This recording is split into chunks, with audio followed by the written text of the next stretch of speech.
22단 이현경입니다. 남편 교무는 손창선 교무입니다.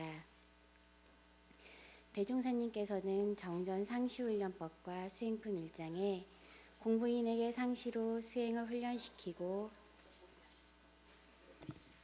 챙기는 마음을 실현시키기 위해 상시 응용 주의사항 6조와 교당 내왕시 주의사항 6조를 정했다고 하셨습니다. 또 변이품 26장에 교당 내왕시 주의사항은 상시 응용의 주의사항의 길을 도와주고 알려주는 법이 된다고 하셨습니다. 상시 응용 주의사항으로 공부하는 일이 동할때 공부라고 한다면 교당 내왕시 주의사항은 상시훈련 중의 정기훈련으로 이 두 공부는 동정과 끊임없는 공부법이 될 수 있을 거라고 생각을 하였습니다.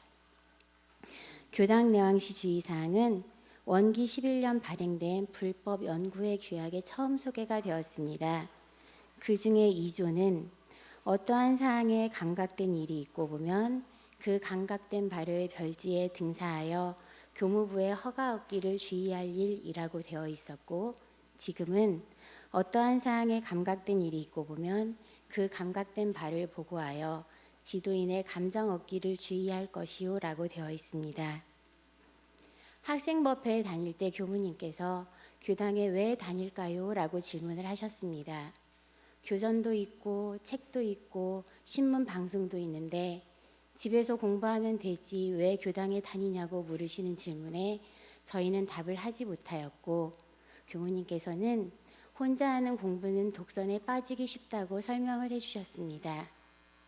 그때는 독선이란 단어가 어려워서 잘 이해를 하지 못하였으나 커서 생각을 해보니 독선은 나 혼자만 옳다고 믿는 마음이었고, 그 마음은 다른 사람을 부정하는 마음이며 다른 사람과의 사이에 두터운 장벽을 쌓는 마음이며, 이 마음을 발전시키면 혹세무민하여 다른 사람을 앞으로 이르게까지 할 수 있는 무서운 마음이었습니다. 굳이 뉴스에 소개되는 사이비 종교나 큰 사기 사건이 아니더라도 주변에서 적지 않게 들을 수 있는 본의 아니게 라는 말 또한 비슷한 마음이 될 수 있다고 생각을 하였습니다. 나는 정말 옳다고 생각해서 취사를 하였으나 본의 아니게 다른 사람에게 해를 입혔을 경우 이 역시 바른 직연을 얻지 못한 공부의 결과가 될 수 있다고 생각을 하였습니다. 그래서 감각감상과 심신작용 처리는 꼭 지도 감정을 받아야 된다고 생각을 하였습니다. 감각된 바란 상시 응용 훈련 중에 공부한 말을 연마하고 취사해서 대소유무 이치가 밝아지는 느낌과 깨침이라고 합니다. 상시 응용 주의사항으로 공부를 하여야 정신이 밝아지고 마음이 밝아지고 감각된 바가 있을 것입니다. 그래서 주의심과 공부심이 있어야만 감각된 바가 있고 보고하여 감정받을 것도 있을 것입니다. 보고란 불법 연구의 규약에는 등사라고 되어 있었습니다. 저는 두 가지로 생각을 해보았습니다. 사전적 의미대로 원문 그대로 옮겨 적는 일, 즉 환자가 의사에게 병세를 솔직히 말하여야 정확한 처방을 받을 수 있듯이 공부인이 지도인에게 감각된 바에 대하여 가감없이 보고를 하여야 정확한 감정을 받을 수 있다라는 말씀이라고 생각을 하였고, 또 하나는 감각감상을 기재시키는 뜻과 같이 감각된 바를 글로 기재하여서 스스로 대소유무가의 이치가 밝아지는 정도를 대조하여 본 후에 지도 감정을 받으라는 말씀이라고 생각을 하였습니다. 그런데 왜 감각된 바를 지도인에게 감정을 받으라고 하셨을까? 1조의 문답하기를 주의하는 것과는 어떤 차이가 있을까 생각을 해보았습니다. 지난 정기훈련에서 보사님께서는 지도인을 대종사님을 전공한 사람이라고 설명을 해주셨습니다. 강의를 듣고 단회화 시간에 지도인이 무엇일까요? 라고 질문을 하였더니 한 단원님께서 학마위 이상이면 지도인이다 라고 대답을 해주셨습니다. 그 대답을 듣고도 저는 석연치가 않아서 정전에 지도인으로서 준비할 법을 찾아보았습니다. 지도받는 사람의 이상의 지시를 갖출 일, 지도받는 사람에게 신용을 잃지 말 일, 지도받는 사람에게 사리를 취하지 말 일, 매사 지행대조할 일이었습니다. 그래서 정리하기를 대소유무 이치에 대해서 감정을 받으려면 대소유무의 이치를 깨달은 분에게 감정을 받아야 되고, 그러려면 교무님과 법사님들께 감정을 받으면 되지 않을까라고 정리를 해보았습니다. 감정이 무엇일지도 생각을 해보았습니다. 불법 연구의 규약에서는 허가라고 되어 있었습니다. 나의 취사와 연구가 바른 것인지 확인받는 것이라고 합니다. 감각된 일이 있었을 때 나는 정말 잘했다고 생각하지만 진리적으로 보면 그렇지 않은 일이 있을 수 있다고 하니 법대로 했는지 대소유무의 이치에 맞는지 확인을 받아야만 바른 공부법을 잡아갈 수 있다고 합니다. 교실에서 많은 아이들이 문제를 풀기는 하는데 채점하는 일을 귀찮아합니다.